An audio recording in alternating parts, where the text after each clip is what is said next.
قال اللہ تبارک و تعالی فی القرآن المجید والفرقان الحمید وما ارسلناک الا رحمۃ للعالمین آمنت باللہ ورسولہ وصدق اللہ المولانا العظیم۔ بزرگوں، دوستوں اور عزیزوں، اللہ سبحانہ تعالیٰ کا بڑا فضل ہے کہ اللہ تعالیٰ نے اس جمعے کو ہمیں ایسی توفیق عطا فرمائی کہ ہم نیت کر کے، ارادہ کر کے، تیاری کر کے اللہ کے حضور میں حاضر آئے ہیں، اور مقصد اللہ رب العزت کا فضل، مہربانی، کرم، عنایت تلاش کرنا ہے، اور ساتھ ساتھ اپنے گزشتہ دنوں کی معافی بھی مانگنی ہے، اور آئندہ دنوں کے لیے اللہ تعالیٰ سے فضل بھی مانگنا ہے۔ ہم اور آپ ہر جمعے کو ایک تربیت سے گزرتے ہیں، کچھ سیکھتے ہیں، کچھ جانتے ہیں، جاننے کی کوشش کرتے ہیں، اور یہی جمعے کا اصلی مقصد ہے، اللہ کی رضا بھی حاصل کرنا اور اللہ کے رضا کے حصول کے لیے تیاری کرنا۔ اس لیے کہ جب بھی ہم کسی چیز سے کچھ پانے کی امید کرتے ہیں، جب بھی ہم کسی سے کچھ پانا چاہتے ہیں، تو ہمیں اس کے لیے کچھ تیاری کرنی پڑتی ہے۔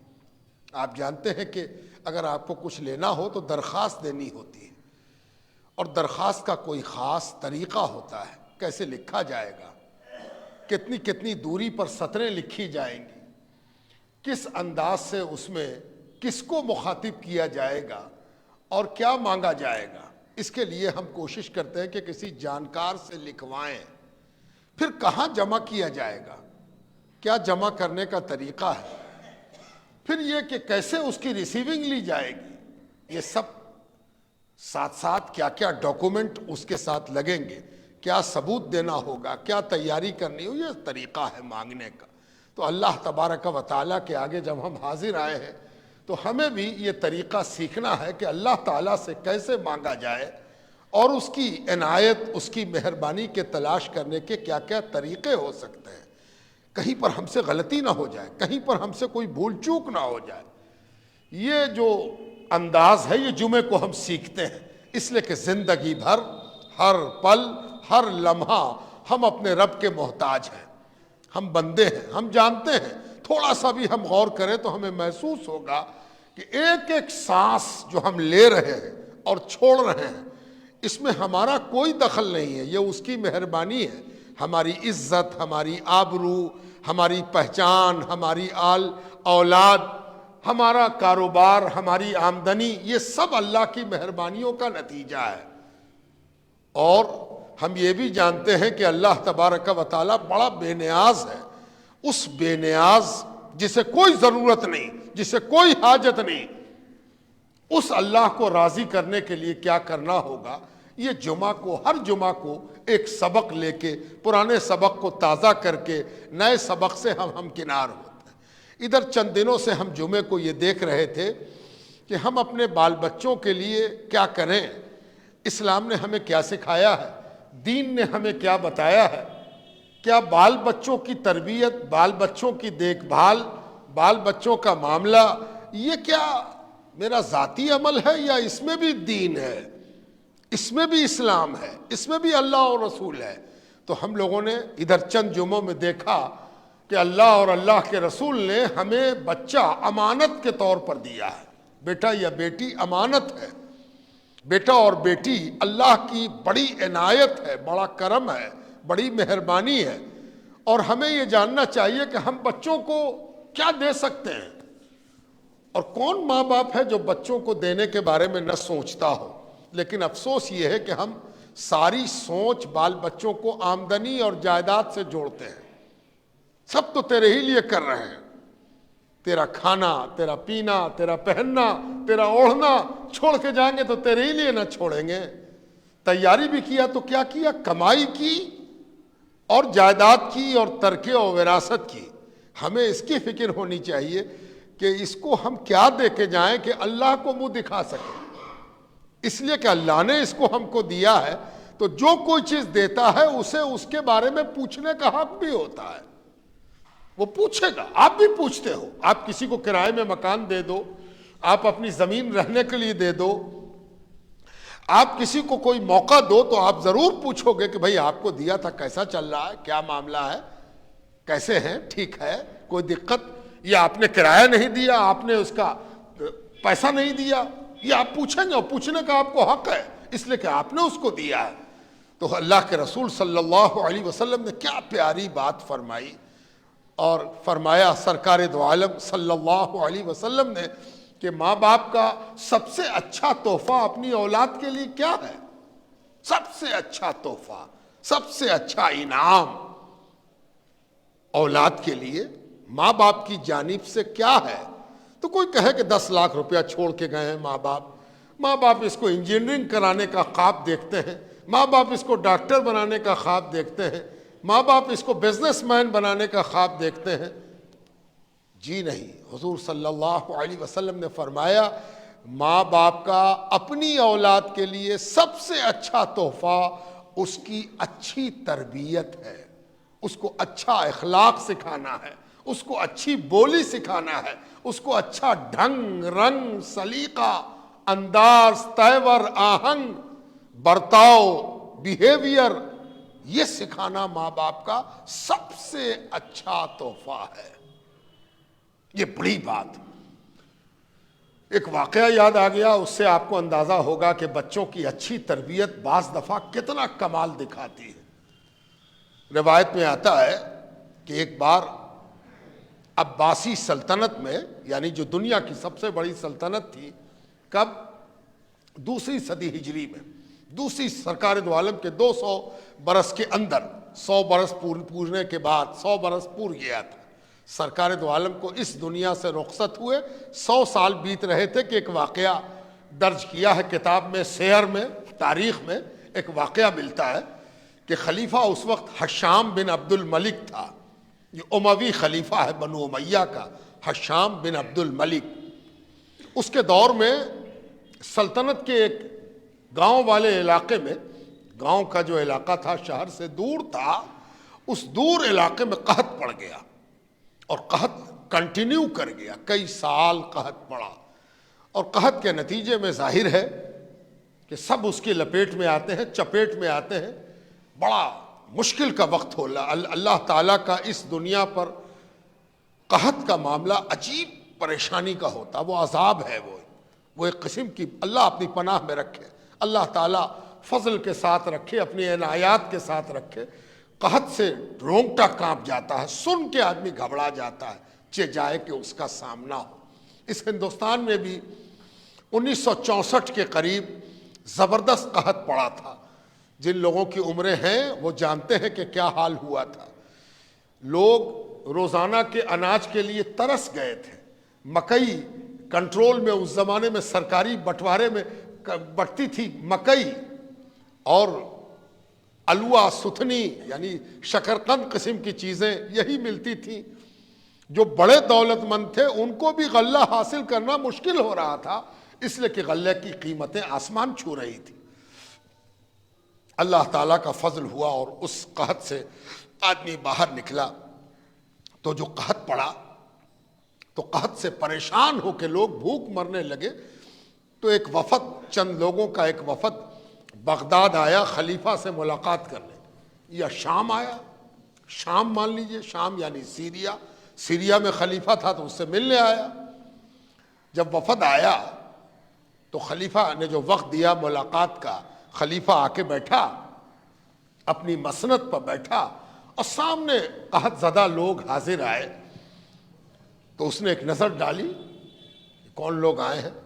تو اس کی نظر پڑی کہ لوگوں میں ایک بچہ بھی تھا, مشکل سے 13-14 سال کا ایک لڑکا بھی نظر پڑ گیا.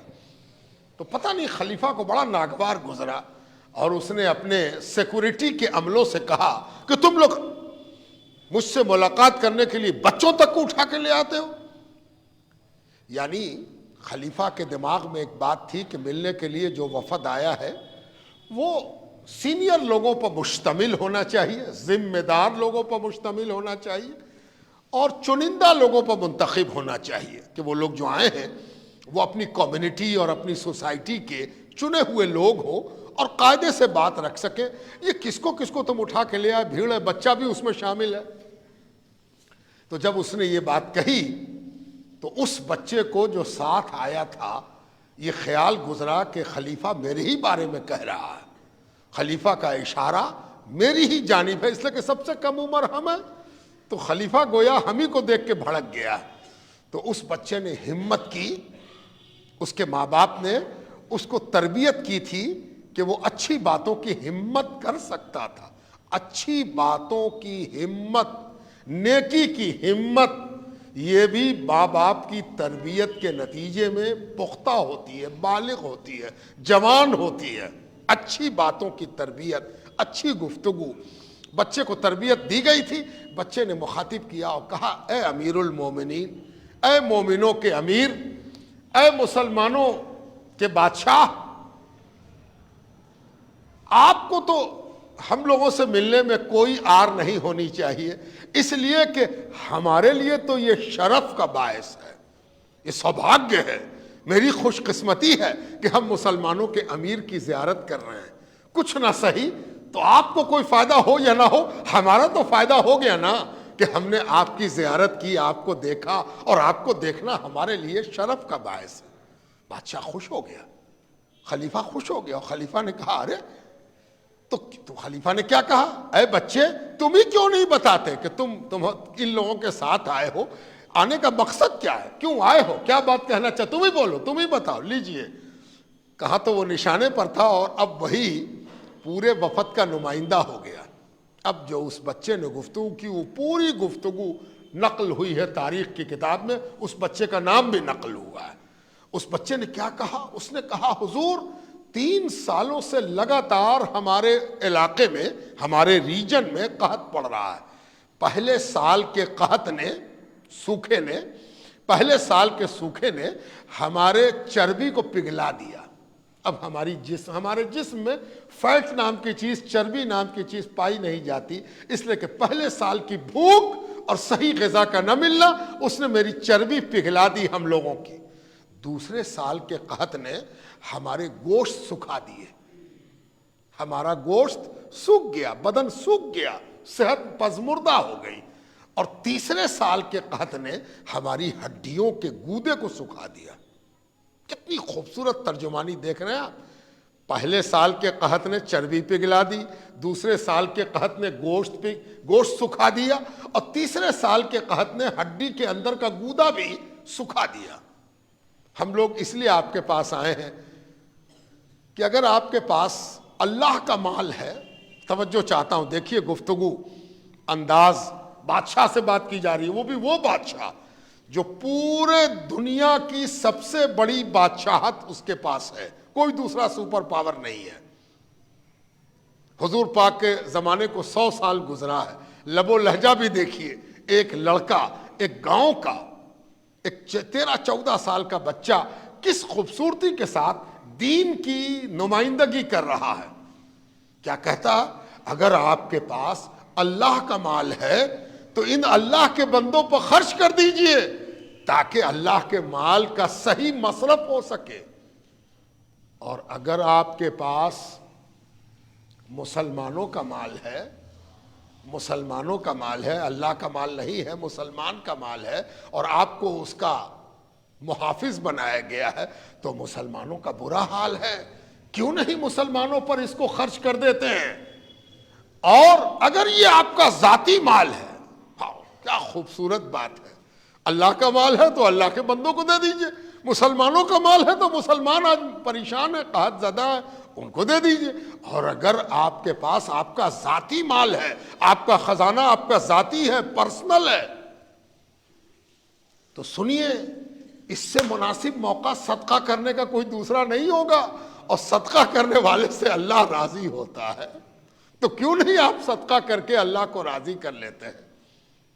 یہ 3 باتیں جب اس لڑکے نے کہی تو حشام کا جواب تاریخ میں نقل ہوا ہے کہ حشام نے کہا، اے بچے تم نے تو کوئی صورت چھوڑی ہی نہیں، تینوں صورت بیان کر دی۔ تو 1,00,000 درہم اس گاؤں میں تقسیم کرنے کے لیے، اور 1,00,000 درہم اس بچے کو دیا جائے۔ اب اس بچے نے پھر کہا، خلیفہ، امیر المومنین، یہ جو 1,00,000 درہم آپ مجھے دینا چاہتے ہیں وہ بھی میری آبادی کو دے دیجیے۔ اس لیے کہ ہم یہ نہیں چاہتے کہ ہم الگ سے کچھ لیں، ہم تو انہی آبادی کا حصہ ہیں، ہم بھی ایک فرد ہیں، ہم بھی ایک یونٹ ہیں اسی آبادی کے، تو اگر سب کو ملے گا تو ہم کو بھی ملے گا، اور ہم بھی کھائیں گے اور سب کھائیں گے۔ چنانچہ بادشاہ بہت خوش ہوا اور اس نے پوچھا کہ تم کو الگ سے کچھ چاہیے کہ نہیں؟ کہا کہ نہیں، ہمیں صرف یہ چاہیے کہ بادشاہ اپنی عوام اور اپنی رعایا پر مہربانی کریں، ہم بادشاہ سے راضی ہیں، اسی پر راضی ہیں، کچھ اور نہیں چاہیے۔ یہ کیوں ہوا؟ اچھی تربیت کے نتیجے میں ہوا، اچھی مثال سامنے رکھنے کی وجہ سے ہوا۔ حضور پاک علیہ السلام اس بات کی کوشش کیا کرتے تھے کہ لوگ اپنے بال بچوں کو، بیٹے اور بیٹی کو صحیح تربیت دیں، صحیح انداز دیں، صحیح سلیقہ سکھائیں، صحیح انداز سکھائیں۔ حضور پاک علیہ السلام نے ارشاد فرمایا کہ جب تمہارا بال بچہ شعور کی طرف بڑھے تو اس کو پہلے اللہ اللہ اللہ کہنا سکھاؤ، اور پھر دھیرے دھیرے اللہ کی موجودگی کا احساس کراؤ۔ عام طور پر کیا ہوتا ہے، بچوں کو ہم لوگ کبھی کبھی کسی بات سے روکتے ہیں تو بھوت آ جائے گا، فلانا آ جائے گا، اس سے ڈراتے ہیں ہم اس سے اللہ کی بات کم کرتے ہیں۔ اے بیٹا اللہ دیکھ رہا ہے، اے بیٹا ہم لوگ اللہ کی نظر میں ہیں، اے بیٹا ہم لوگ اللہ کے سامنے ہیں، اے بیٹا اللہ سب جانتا۔ یہ کم لوگ بتا پاتے ہیں، بتاتے ہیں لوگ، لیکن اگر یہ دن رات یہ بات کی جائے تو اس کا نتیجہ کیا نکلتا ہے یہ بھی تاریخ میں موجود ہے۔ سیدنا عمر فاروق کا مشہور واقعہ شاید آپ نے سنا ہوگا کہ حضرت عمر رات میں عموماً چادر اوڑھ کر بالکل اپنی پہچان چھپائے ہوئے باہر نکلا کرتے تھے، دور دور تک چلے جاتے تھے، گشت کرتے تھے، گھومتے تھے، اس لیے کہ دیکھیں کہ جب سب لوگ سو جاتے ہیں تو عموماً سوئی ہوئی حالت میں فتنہ جاگتا ہے، سوئی ہوئی حالت میں فتنہ جاگتا ہے۔ آپ جانتے ہیں کہ آج بھی کسی حد تک صحیح پیٹرولنگ ہوتی ہے۔ یہ پیٹرولنگ کیوں کی جاتی ہے؟ اس لیے کہ سناٹے میں، سکون میں، غفلت میں آدمی سب سو گیا ہے، کہیں شرپسند کو موقع نہ ملے، بدماش کو موقع نہ ملے، چور کو موقع نہ ملے۔ یہ بڑی بات تھی خلیفہ وقت کی، یہ اسلام کے خلافت کا معیار اور اسلامی خلافت کی ڈیوٹی سمجھ میں آ رہی ہے۔ خلیفہ گھومتے تھے، گھومتے ہوئے ایک بار رات کے آخری پہر ہوا چاہتے تھے، تیزی سے بڑھ رہے تھے کہ اب ہم بڑھیں گاؤں سے شہر کی طرف اور پھر مدینہ کی طرف بڑھیں گے، تو ایک گھر میں کچھ آواز آہٹ سنائی دی، بغل سے گزر رہے ہیں، گھر ہے، آہٹ سنائی دی۔ حضرت عمر کے پیر ٹھٹک گئے، رک گئے، کیا بات ہے، کس بات کی آہٹ ہے؟ ابھی تو رات ہی ہے، ابھی تو فجر کا وقت ہونے والا ہے، ابھی ہوا نہیں ہے۔ تو دیکھا کہ کچھ کھسپس، کچھ بات چیت ہو رہی ہے اور آواز باہر آ رہی ہے۔ ظاہر ہے کہ گھر چھوٹا سا گھر ہے، معمولی سی دیوار ہے، اندر کی پرائیویسی صرف دیوار کی وجہ سے رکی ہوئی ہے، آوازیں باہر آ رہی ہیں، سناٹے کا وقت ہے اس لیے ہلکی آواز بھی باہر سنائی دے رہی ہے۔ تو دیکھا کہ ایک خاتون اپنے بچی سے، اپنی بیٹی سے، 14-15 سال کی بیٹی رہی ہوگی، 14 سال کی، اس سے خاتون کہہ رہی ہے بیٹی جلدی اٹھو، صبح ہونے والی ہے، دودھ میں پانی ملا لو ورنہ پھر لوگ آ جائیں گے۔ لڑکی کی آواز آئی کہ اچھا امی اٹھتے ہیں، کہا پھر کہا اٹھو اٹھو جلدی اٹھو، صبح ہونے والی ہے، لوگ آ جائیں گے، جلدی سے دودھ میں پانی ملا لو۔ لڑکی کہتی ہے اماں دودھ میں پانی کیسے ملا لیں؟ کہا ابھی کوئی دیکھ رہا، جلدی ملاؤ نا۔ اب لڑکی کی آواز حضرت سیدنا عمر فاروق رضی اللہ تعالی عنہ سنتے ہیں کہ اس لڑکی نے اپنے ماں سے کہا اماں کوئی دیکھے یا نہ دیکھے اللہ تو دیکھ رہا ہے، اماں اللہ تو دیکھ رہا ہے، اماں اللہ سے کیسے چھپائیں پانی ملانا؟ یہ آواز سن کے سیدنا عمر فاروق پر عجیب کیفیت طاری ہوئی۔ اصل میں یہ جو اللہ والے ہوتے ہیں ان کے دل کا عجیب معاملہ ہوتا ہے۔ یہاں بچوں کی بات نکلی ہوئی تھی، اب ذرا ان کی بات بھی آ جائے جو دل والے ہیں، جو اللہ والے ہیں، جو اللہ سے ڈرتے ہیں، سچ مچ اللہ سے ڈرتے ہیں۔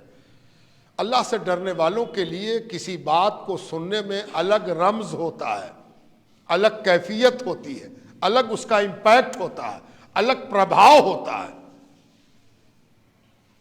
آپ نے سنا ہوگا کہ کوئی بات سن کر کے کسی پر کیفیت طاری ہو گئی، حال طاری ہو گیا، رونے لگے، پٹکنے لگے، ہاتھ پر پھینکنے لگے، شعر سن کر، اشعار سن کر، الفاظ سن کر۔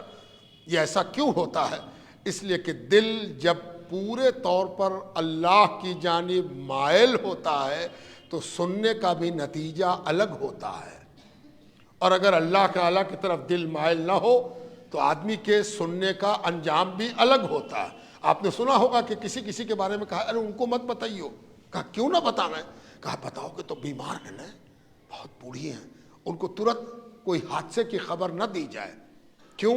اس لیے کہ حادثے کی خبر سن کر شاید کہ وہ برداشت نہ کر سکے۔ اس سے پتہ چلا کہ جس بات کو ہم سن رہے ہیں وہی بات دوسرا سنے گا تو اس پر اس کا دوسرا امپیکٹ ہوگا۔ اب حضرت عمر پر عجیب کیفیت طاری ہوئی۔ اللہ، اس دنیا میں ایسے بھی لوگ ہیں پروردگار کہ جو تیرے دیکھنے کا اس قدر خیال کرتے ہیں۔ اے اللہ، شاید انہی بندوں کی وجہ سے دنیا قائم ہے، تیرا فضل قائم ہے۔ حضرت عمر نے ٹھیک سے پہچانا کون سا گھر ہے، کون سی گلی ہے، لوٹ گئے۔ صبح ہوئی، صبح کے بعد جب اطمینان سے پوری صبح ہو گئی تو حضرت عمر نے کچھ لوگوں کو بھیجا کہ جاؤ اس گھر سے بلا کے لاؤ۔ بلا کے لایا گیا گھر والوں کو، اور حضرت عمر نے پردہ نشین خواتین سے بات چیت کی اور کہا کہ یہ تمہاری بیٹی ہے؟ کہا ہاں۔ تم اس کی ماں ہو؟ ہاں۔ کیا تم اپنی بچی کا رشتہ میرے بچے سے کرنا چاہو گی؟ اب وہ عورت دنگ کہ ہم خلیفہ، اس عورت نے کہا ہم سوچ بھی نہیں سکتے، میرے تصور میں بھی یہ بات نہیں ہے، ایسا آپ کیوں کہہ رہے ہیں؟ کہا حضرت عمر نے کہ ایسا میں اس لیے کہہ رہا ہوں کہ میں رشتے کے لیے میں نے اپنے بچے کی تربیت اس طرح کی ہے کہ اسے اللہ کا بندہ بنایا ہے، اللہ کا بندہ بنایا ہے، اللہ کا ڈر سکھایا ہے، اللہ کی فکر سکھایا ہے، تو اس کے لیے سب سے اچھا جوڑا یہ ہوگا کہ کوئی اللہ سے ڈرنے والی ہی اس کے گھر میں آئے۔ یہ اللہ سے ڈرنے والا ہے، اللہ سے ڈرنے والی اس کے ساتھ دی جائے، اس کا جوڑ یہی ہے، جوڑ۔ آج کل تو ہم انصاری، سید اور پٹھان اور کالا اور گورا اور دولت دیکھتے ہیں، کون ہی سب دیکھتا ہے کہ اللہ سے ڈرنے والا اور اللہ کی طرف مائل ہونے والا؟ یہ سب باتیں ایسے ہی رہ گئی۔ یہ کتنا بڑا عیب ہے جو ہماری سوسائٹی میں پیدا ہوا، اور اسی وجہ سے ہماری سوسائٹی میں بڑی بڑی خرابیاں بڑھتی چلی جا رہی۔ اس لیے بہت سی بڑی بڑی باتیں چھوڑ کر میں ان چھوٹی چھوٹی باتوں کو کر رہا ہوں تاکہ تھوڑا سا بھی اثر ہم پر اور آپ پر ہو جائے تو زمانے میں کچھ تبدیلی ہم لا سکیں۔ چنانچہ حضرت عمر نے اپنے بچے کی شادی اسی لڑکی سے کی، اس کی کوالٹی دیکھ کر، کوالٹی بیسڈ رشتہ، معیار پر، مولیوں پر آدھارت۔ ایک دوسرا واقعہ بھی سیدنا عمر فاروق کا ملتا ہے۔ حضرت عمر فاروق کا زمانہ کیا تھا؟ حضور پاک علیہ السلام کے 2.5 برس کے بعد حضرت عمر کا زمانہ شروع ہو گیا ہے، اور کتنے دن رہا ہے؟ 10 سال۔ یعنی حضرت عمر نے اس دنیا سے وصال فرمایا تو حضور پاک کے وصال کو کتنا دن ہوا تھا؟ 12.5 سال۔ یہ جو بھی واقعہ ہے 12.5 سال کے اندر کا ہے۔ کیا کر گئے تھے سرکار دو عالم؟ کیا کر رہے تھے خلفاء؟ کیسا تھا سماج؟ کیسی تھی زندگی لوگوں کی؟ یہ دیکھنے میں آتی ہے۔ حضرت عمر کا ایک اور واقعہ تاریخوں میں درج ہوا ہے، سیر کی کتابوں میں درج ہوا ہے کہ حضرت عمر ایک بار اپنے ایک مصاحب کے ساتھ رہنے والے کے ساتھ ایک سفر پر نکلے ہوئے تھے، گھوم رہے تھے، ایک پہاڑ کے ترائی میں بھی گئے مدینے سے دور، تو دیکھا کہ ایک چرواہا بھیڑوں کو لے کے نیچے اتر رہا ہے، بھیڑیں لے کے نیچے اتر رہا ہے، شام ہو رہی ہے، وہ بھیڑوں کو سمیٹ رہا، لے کے جائے گا۔ حضرت عمر نے اپنے مصاحب سے کہا رکو ذرا اس سے بات کرتے ہیں۔ چادر لپیٹے ہوئے بیچارہ چرواہا کیا جانے گیا، کون خلیفہ آج کی طرح تھوڑی ہے کہ خلیفہ آیا تو اگر آفیسر آ گیا تو لال بتی کی گاڑی آئی، 10 سپاہی آ گیا، 50 فوجی آ گئے، ہٹو بڑھو کنارے ہٹو، باڈی گارڈ ہے، دھماکہ ہوا، بتی جل رہی ہے، او ہو رہا، وہ سب کچھ نہیں۔ دنیا کا سب سے بڑا بادشاہ اپنے وقت کا سیدنا عمر فاروق معمولی لباس میں چادر لپیٹے ہوئے چرواہے سے پوچھتے ہیں ایک آدھ بکری بیچو گے؟ ایک بکری بیچ دو، تمہارے پاس بہت سی بکریاں، ایک بکری ہم سے بیچ دو۔ چرواہے نے کہا میں مالک نہیں ہوں، میں تو غلام ہوں، یہ بکریاں مالک کی ہیں، میں تو اس کا غلام ہوں، میری ڈیوٹی ہے بکری چرانا، ہم بکری چرانے کو لاتے ہیں، شام کو لے جا کے بند کرتے ہیں۔ تو حضرت عمر نے اس سے کہا کہ مالک دیکھ تھوڑی رہا ہے، کہہ دینا کہ ایک بکری کو بھیڑیا لے گیا، حملہ کیا بھیڑیا نے، اتنی زیادہ بکریاں چاروں طرف چل رہی تھی، ہم تیار تھے کہ کوئی حادثہ نہ ہو، لیکن اس سے پہلے کہ ہم اس دیکھ پاتے کہ بھیڑیا حملہ کر رہا، اس نے کنارے سے ایک بکری اٹھائی اور لے گیا۔ دیکھیے خلیفہ کیسے بات کر رہے ہیں، ٹوہ لے رہے ہیں، اندازہ کر رہے ہیں کہ میری رعایا میں کون آدمی کیسا ہے نا۔ حضرت عمر کہتے ہیں کیا تم اپنے مالک سے یہ نہیں کہہ سکتے کہ ایک بکری کو بھیڑیا اٹھا کر لے گیا؟ اس غلام نے کہا نہیں کہہ سکتے۔ کہا کیوں نہیں کہہ سکتے؟ کہا مالک تو نہیں دیکھ رہا ہے، مالکوں کا مالک دیکھ رہا ہے، مالکوں کا مالک دیکھ رہا، اللہ دیکھ رہا ہے، ہم اللہ سے کیسے چھپائیں گے؟ مالک سے تو چھپا لیں گے، اللہ سے کیسے چھپائیں گے؟ خلیفہ نے غور سے اس مالک کو، اس غلام کو دیکھا اور رونے لگے، خوب روئے حضرت عمر، خوب روئے حضرت عمر، خوب گریہ تاری ہوا۔ دیکھو یہ بھی سما ہے، قوالی میں کسی کسی کو جو کیفیت طاری ہوتی ہے، اس کیفیت کے لیے قوالی، شعر، اشعار، نظم کا ہونا ضروری نہیں ہے، اس بات کا ہونا ضروری ہے جو ہٹ کرے دل پر، جو ضرب لگائے دل پر، جو آدمی کے اندر سے خوبیوں کو باہر نکال دے، اللہ سے قریب ہونے کی کیفیت پیدا کر دے۔ حضرت عمر رونے لگے۔ اب غلام پریشان کی آدمی رو کیوں رہا ہے؟ اب اس کو سمجھ میں نہیں آ رہا کہ ہم اس کو بکری نہیں دیا اس لیے رو رہا ہے، اتنا ضرورت مند تھا یہ کہ بکری کی وجہ سے ہی رونے لگا۔ اب غلام کہہ رہا کہ تم رو رہے ہو، رو مت، ہم کچھ نہیں کر سکتے، ہم کیا کریں، ہم تم کو بکری نہیں دے سکتے، ہم کو اللہ کی فکر ہے، ہم نہیں دے سکتے، یہ روئے جا رہے ہیں۔ اب ان کا رونا اس کو سمجھ میں نہیں آ رہا کہ رو کیوں رہا ہے، اور وہ پریشان اس لیے ہو رہا کہ ہم کیا کسی کو رلا دیا، اور رلا دیا تو کرے کیا، ہم کو تو اللہ کی فکر ہے۔ حضرت عمر کو جب سکون ہوا تو اس سے کہا کہ تم کس کے غلام ہو، چلو لے چلو اس کے پاس۔ بیچارہ غلام، اچھا تم ہو کون، کیوں جانا چاہتے ہو؟ کہا لے چلو، غلام کو کہا چلو چلو لے چلو۔ خیر وہ لے گیا اپنے مالک کے پاس۔ مالک سے حضرت عمر نے پوچھا یہ غلام تمہارا ہے؟ کتنے میں خریدا تھا اس کو؟ کہا اتنے میں خریدا تھا، میرا غلام ہے، بکریاں چلاتا ہے۔ حضرت عمر نے کہا کہ کتنے میں بیچو گے اس غلام کو، کتنے میں بیچو گے تم؟ یہ جو تمہارا غلام ہے اس کو ہم خریدنا چاہتے ہیں، جو مانگو گے سو دیں گے۔ اس نے کچھ رقم بتائی، حضرت عمر نے ادا کیا، اور اسی وقت کہا کہ جا غلام تجھ کو آزاد کیا، جا تو آزاد ہو جا، تو اللہ کا بندہ ہے، تو بندہ خدا ہے، تجھ کو غلام بنانے کی کسی میں جرت نہیں ہے، تو آزاد ہے، اور جا یہ جو تیری صفت ہے اس کو دنیا میں پھیلا دے۔ بزرگوں، دوستوں اور عزیزوں، یہ سب اچھی تربیت کا نتیجہ ہے۔ جب کوئی اچھی پلاننگ کرتا ہے اپنے بال بچوں کے بارے میں تو بڑی تربیت کا معاملہ سامنے آتا ہے۔ آج ہم ایک ایسے دور سے گزر رہے ہیں جب بال بچہ تو بال بچہ ہے، مرید کی تربیت پیر نہیں کر پاتے۔ پیر صاحب، شیخ، مرشد کے پاس مرید ہوتے ہیں، 10 20 50 100 5000 5 لاکھ مرید ہیں۔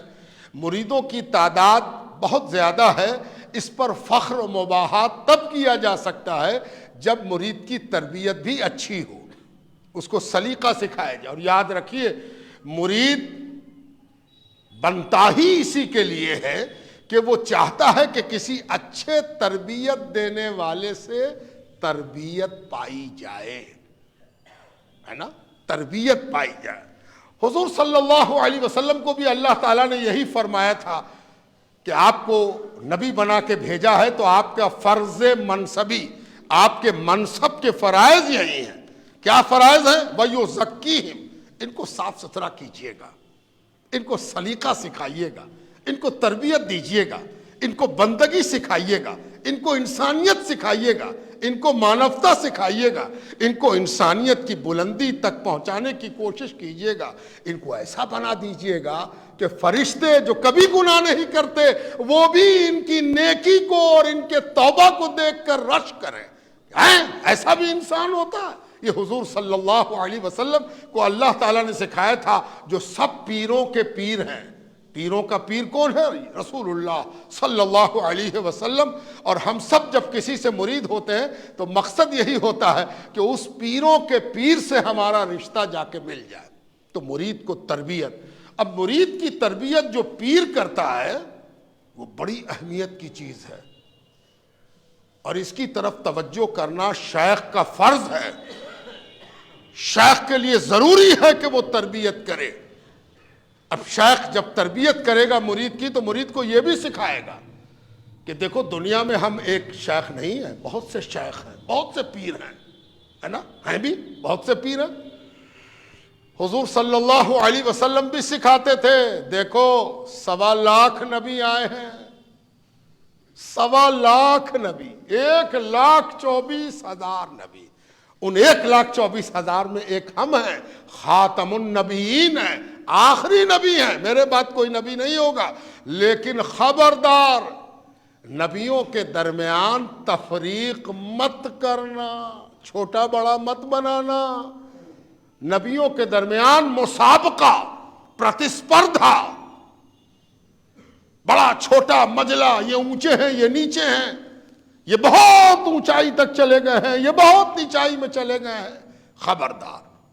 اللہ تعالیٰ نے حضور کی تربیت کے نتیجے میں صحابہ کو اللہ تعالیٰ نے مخاطب کر کے صحابہ کی صفت بیان کی. یہ بھی بڑی بات ہے. اگر کوئی استاد، اگر کوئی مالک اپنے غلام کو، اپنے سبارڈینیٹ کو، اپنے شاگردوں کو، اپنے تلامیذ کو سلیقہ سکھائے تو بات سمجھ میں آتی ہے، لیکن اگر مالک اپنے غلام کی صفت بیان کرے تو یہ تو بہت بڑی بات ہے کہ مالک اپنے غلاموں کی صفت بیان کر رہا، وشیشتا بیان کر رہا، گن بیان کر رہا، مدح کر رہا ہے، منقبت پڑھ رہا ہے. اللہ سبحانہ تعالیٰ نے منقبت پڑھی صحابہ کی اور فرمایا اللہ نفرق بین احد من رسلہ. یہ کون لوگ ہیں؟ یہ وہ ہیں جو کبھی بھی انبیاء کے درمیان تفریق نہیں کرتے. یہ وہ لوگ ہیں جو اللہ تبارک و تعالی جن کے بارے میں یہ بیان فرما رہا ہے کہ یہ تفریق نہیں کرتے ہیں، سب نبی پر ایمان رکھتے ہیں، سب کو. کبھی کبھی ایسا بھی ہوتا کہ کسی صحابی نے حضور صلی اللہ علیہ وسلم کے سامنے کسی نبی سے حضور کو بہت افضل دکھانے کی کوشش کی، مقابلہ کیا، تو حضور پاک علیہ السلام بڑی نرمی محبت کے ساتھ اسے روک دیتے اور کہتے وہ نبی بھی میرے بھائی ہیں، وہ نبی بھی میرے بھائی ہیں، انبیاء آپس میں بھائی ہیں، ایسا مت کرو، بلکہ ایسی گفتگو کرو کہ ہم کو نبیوں کے ساتھ رکھو، انبیاء کے ساتھ رکھو. ہم نبیوں میں سے ایک نبی ہیں تو انبیاء کے معاشرے میں بھی ہم رہیں، انبیاء کے معاشرے میں برابر رکھو ہم کو. ایسا بھی کبھی کبھی ہوا کہ لوگ کہتے آپ کے لیے بہت اونچا مکان بنا دیں گے، بہت اچھا مکان بنائیں گے، آپ کی جائے پناہ جہاں آپ بیٹھیں گے، جہاں آپ رہیں گے، جو آپ کی سکونت کی جگہ ہوگی اس کو بہت خوبصورت بنائیں گے. تو حضور پاک علیہ السلام فرماتے نہیں، میرے لیے تو موسیٰ کی جھوپڑی کافی ہے. موسیٰ علیہ السلام کی جو ہلکی سی کٹیا تھی، کٹیا، جھوپڑی، عریش کا لفظ حدیث میں آیا، عریش کہتے ہیں چھوٹی سی کٹیا، جھوپڑی. حضور فرماتے ہیں موسیٰ علیہ السلام کی جو کٹیا تھی اسی طرح کی ایک کٹیا محمد رسول اللہ کے لیے بھی ہو جائے، یہ بہت بڑی بات ہے. یعنی حضور ہمیشہ اس بات کی کوشش کرتے کہ اپنی امت کو یہ سکھائیں کہ نبی اور نبی میں کبھی فرق مراتب نہ کرنا، اونچا نیچا نہ دکھانا. اسی لیے ایک شیخ پر بھی لازم ہے کہ وہ اپنے مریدوں کو یہ سکھائے کہ دیکھو خبردار، دوسرے کے شیخ کو کبھی حقیر نہ جاننا. پیر کوئی چیز نہیں ہے، میرا پیر بہت بڑا ہے، جو میرا پیر ہے تو کوئی نہیں ہے.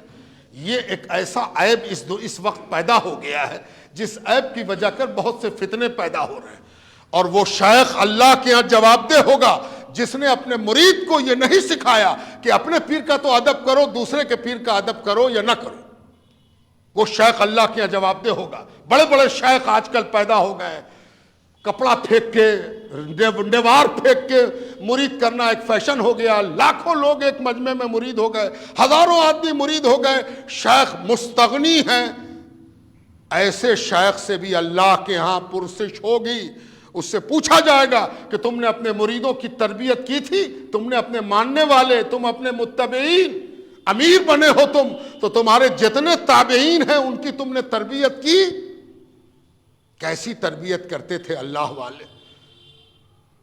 روایت میں آتا ہے کہ بابا فرید الدین مسعود گنج شکر رحمت اللہ علیہ، بابا فرید خواجہ نظام الدین اولیاء کے خلیفہ، خواجہ نظام الدین اولیاء کے مرشد پیر، اور حضرت خواجہ قطب الدین بختیار کاکی کے خلیفہ بابا فرید نظام الدین اولیاء کے پیر ہیں۔ کہاں آپ کی خانقاہ تھی؟ اس پنجاب میں جو اب کٹ کے پاکستان میں چلا گیا۔ پنجاب کے دو ٹکڑے ہوئے، ایک پنجاب ادھر رہ گیا، ایک پنجاب ادھر چلا گیا، اور پنجاب کے ایک مقام پر ایک جگہ ہے جس کو حضرت کی وجہ سے کہا جاتا پاک پٹن۔ پاک پٹن، وہ پاک ٹکڑا، پاک جگہ، پاک پٹن، وہاں حضرت کی خانقاہ ہے جو پنجاب کے حدود میں ہے۔ اور اسی زمانے میں ایک دوسرے بزرگ تھے جو ملتان میں تھے۔ پنجاب اور ملتان کی سیما ملی ہوئی تھی، ملتان ایک راجیہ تھا اور پنجاب ایک راجیہ تھا، آج سے 800 سال پہلے، 750 سال پہلے۔ تو بابا فرید کا کوئی مرید آتا، آپ کہتا حضور بزنس کی وجہ سے، سوداگری کی وجہ سے، کوئی حاجت سے ملتان جانا ہو رہا ہے، اجازت لینے آئے کہ اجازت دیجئے۔ مرید کو چاہیے کہ پیر سے پوچھے کہ حضور ہم جا رہے ہیں فلاں جگہ، اجازت ہے؟ صحابہ بھی پوچھتے تھے سرکار دو عالم سے، یا رسول اللہ ہم سفر میں جانا چاہتے ہیں، اجازت ہو تو جائیں۔ حضور کہتے جاؤ تو جاتے، منع کر دیتے تو رک جاتے۔ جب پیروں کے پیر کا یہ ادب ہے تو پیر سے بھی مرید پوچھے گا۔ تو پوچھتے تو مرید کیا کہتے ہیں؟ ہاں ٹھیک ہے جاؤ۔ نہیں، یہ خوبی کی بات سنیے۔ بابا فرید کہتے دیکھو پنجاب تک میرا علاقہ ہے، جیسے ہی ملتان میں قدم رکھنا، جیسے ہی ملتان میں قدم رکھنا، بہاؤدین زکریا ملتانی کو وہیں سے سلام کر لینا، ان کا علاقہ ہے۔ اور اگر موقع ملے تو ان کی خانقاہ میں جانا، ان سے ملاقات کرنا، میرا سلام پہنچانا اور ان کے ساتھ ادب سے پیش آنا، اس لیے کہ وہ اس علاقے کے اللہ کے ولی ہیں۔ یہ بھی یاد رہے کہ دونوں کا سلسلہ ایک نہیں تھا۔ بابا فرید چشتی تھے اور حضرت بہاؤدین زکریا ملتانی سہروردی تھے، دونوں کا سلسلہ الگ الگ تھا۔ اسکول آف تھاؤٹ بھی الگ تھا، پریکٹس بھی الگ تھی، کیریکولم بھی الگ تھا۔ اس کے باوجود ایک دوسرے کا جو ادب تھا وہ یہ بتا رہا تھا کہ دونوں اللہ کی بندگی کے شوق میں مبتلا ہیں، ہے نا؟ اس لیے ہمیشہ اس بات کا خیال رکھنا چاہیے پیروں کو بھی کہ مریدوں کی صحیح تربیت ہو سکے۔ بیجا خیال دلانا کہ جو میرا پیر ہے، جو میرا شیخ ہے، جو میرا حضرت ہے، اس سے بڑا کوئی دوسرا نہیں ہے، یہ سب جملے مریدوں کے لیے نقصان دہ ہیں۔ سب تعریف اپنے پیر کے لیے کرو، لیکن اس بات کا خیال رکھو کہ دوسرے کے پیر کی اہانت، تنقیص نہیں ہونی چاہیے۔ ہاں اپنے پیر کو بڑا سمجھو، اپنے پیر کو سب کچھ سمجھو، لیکن اس بات کا خیال رکھو کہ دوسرے پیر کی اہانت نہ ہو، دوسرے پیر کے ساتھ کچھ گڑبڑ نہ ہو جائے، دوسرے پیر کا معاملہ گڑبڑائے نہیں۔ اسی طرح سے جب کوئی پیر اپنے مرید کو کہیں بھیجے تو سلیقہ بھی سکھائے، سب بات بھی سکھائے۔ ایک مشہور واقعہ ہے، میں سنا دیتا ہوں، اس سے ادب بھی سمجھ میں آئے گا، پھر اگلے جمعے کو ہم لوگ دیکھیں گے۔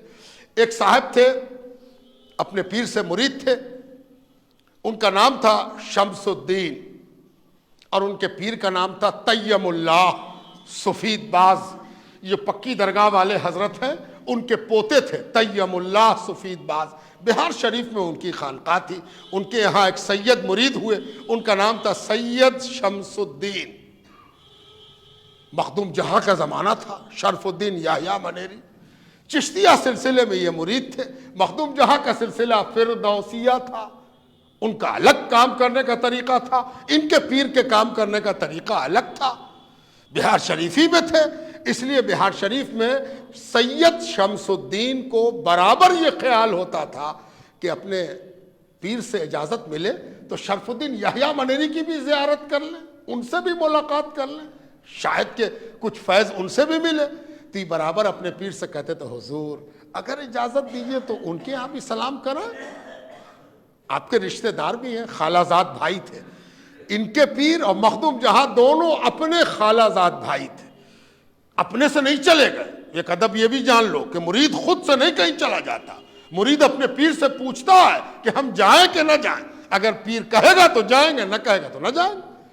شیخ چپ رہتے، ایک دن حضرت سے پھر کہا کہ حضور ذرا ان کے ہاں سلام کر آئیں اگر آپ اجازت دیجئے۔ تو پیر نے کہا ہاں جاؤ، لیکن دیکھو بیٹھنا مت، وہاں بیٹھنا مت، جاؤ سلام کر لو، ملاقات کر لو، لیکن بیٹھنا مت وہاں۔ اس نے کہا حضور جیسا آپ کا حکم، چلے گئے وہاں گئے تو دیکھا کہ حضرت مخدوم جہاں شرف الدین یحییٰ منیری ایک تخت پر، ایک چوکی پر تشریف فرما ہے، بڑا سا تخت ہے، لوگ ہیں حاضر ہوئے، سلام عرض کیا۔ حضرت نے غور سے دیکھا اور کہا کہ بیا ادھر آؤ، بے نشین بیٹھ جاؤ۔ اب مخدوم جہاں نے کیا کہا؟ چوکی کی طرف اشارہ کر کے کہا کہ بیٹھ جاؤ، چوکی کے کونے کی طرف اشارہ کر کے کہا بے نشین بیٹھ جاؤ۔ اب تو مرید کے لیے بڑی پریشانی کی بات، پیر نے کہہ دیا کہ بیٹھنا مت، جاؤ بیٹھنا مت، اور یہ کہتے ہیں کہ بیٹھ جاؤ۔ اب ہم کریں تو کیا کریں؟ اگر بیٹھ جائیں تو پیر کی مخالفت، نہ بیٹھے تو اتنے بڑے شیخ کی مخالفت، اب کیا کریں؟ دیکھو تربیت کیا چیز ہوتی ہے، اور تربیت کیا گل کھلاتا ہے، اور تربیت کا کیا معاملہ ہوتا ہے، تربیت کیا چیز ہے، اس کا اندازہ آپ کو ہوگا۔ تاریخ لکھنے والا مشاہد کہتا ہے کہ حضرت شمس الدین چوکی کے قریب آئے اور ایک پیر موڑ کے چوکی پر بیٹھ گئے اور ایک پیر زمین پر سیدھا رکھا، ایک پیر سے چوکی پر پیر موڑ دیا۔ آپ دیکھیے گا بیٹھ کے کبھی ویسے کہ چوکی کے کنارے آ گئے اور ایک پیر چوکی پر موڑ دیا، دیکھنے والا دیکھ رہا کہ انہوں نے ایک پیر موڑ دیا، لیکن ایک پیر کھڑا ہے چوکی کے نیچے، نہیں موڑا۔ مخدوم جہاں رحمت اللہ علیہ نے گوشۂ چشم سے دیکھا، انداز مل گیا کہ اس کے نشست کے انداز الگ ہے، اس کے چہرے پر جو کیفیت ہے وہ کیفیت کچھ کہہ رہی ہے، کچھ معاملہ ہے۔ وہ حضرت نے پوچھا خیریت تو ہے؟ کیا بات ہے، یہ انداز، ایسے کیوں بیٹھے تم؟ کہا حضور ہم کسی کے مرید ہیں، کوئی میرا شیخ ہے، کوئی میرا استاد ہے، کسی کو ہم نے اپنا سب کچھ بنا لیا ہے، تو حضور اس کے حکم سے نافرمانی کیسے کریں؟ حضرت نے مسکرا کے پوچھا واقعہ کیا ہے؟ اور نہ پوچھتے حضرت تو ہم لوگوں تک پہنچتا بھی نہیں۔ تو کہا کہ میرے شیخ نے آپ کے پاس جانے کی اجازت تو دے دی تھی، لیکن بیٹھنے سے منع کیا تھا، اس لیے میں ان کے حکم کا، اللہ نے 2 ٹانگ دی ہے، 2 پیر دیا ہے، تو ایک پیر کو ان کے حکم کے لیے وقف کر دیا ہے، اور آپ نے کہہ دیا کہ بیٹھ جاؤ تو ایک پیر آپ کے لیے موڑ دیا۔ مخدوم جہاں خوش ہو گئے۔ مخدوم جہاں نے کہا مریدوں کو مخاطب کر کے دیکھو مرید ایسا ہونا چاہیے، مرید اس کو کہتے ہیں، ایسا مرید ہونا چاہیے، ایسی تربیت ہونا چاہیے، ایسا جذبہ ہونا چاہیے۔ یہ پیر اور یہ مرید کہاں گئے اس دور میں پتہ ہی نہیں چلتا۔ اس لیے آج جو بہت سے مسائل پیدا ہو رہے ہیں وہ بڑے بڑے پیر صاحب کے لیے الارم ہے۔ پیر صاحب صرف مریدوں کی کثرت کی وجہ کر آپ جنت کے گھروندے میں موجود نہیں رہیے گا، آپ سے تربیت کا سوال بھی کیا جائے گا، آپ سے ہدایت کا سوال بھی کیا جائے گا۔ آپ دوسرے پیروں کی عزت کرانے کے لائق پیر ہیں کہ نہیں، یا صرف اپنی عزت کراتے ہیں؟ تو یاد رکھیے جو صرف اپنے ماں باپ، جو اولاد صرف اپنے ماں باپ کی عزت کرتا ہے وہ عزت نہیں سیکھ پاتا ہے۔ اس کو تو پرانے زمانے کی زبان کہا گیا باپ داخل ہیں، یہ بوڑھے ہیں تو میرے باپ داخل ہیں، باپ تو نہیں ہے، باپ جیسے ہیں، ماں جیسی ہیں۔ یعنی جو بھی باپ اور ماں سے ملتا جلتا رہا، اولاد اگر اچھی تربیت والی ہے تو وہ دوسرے کے ماں باپ کو بھی خوش کر دے گی، وہ دوسرے کے ماں باپ سے بھی دعا سمیٹ کے موٹری باندھ لے گی۔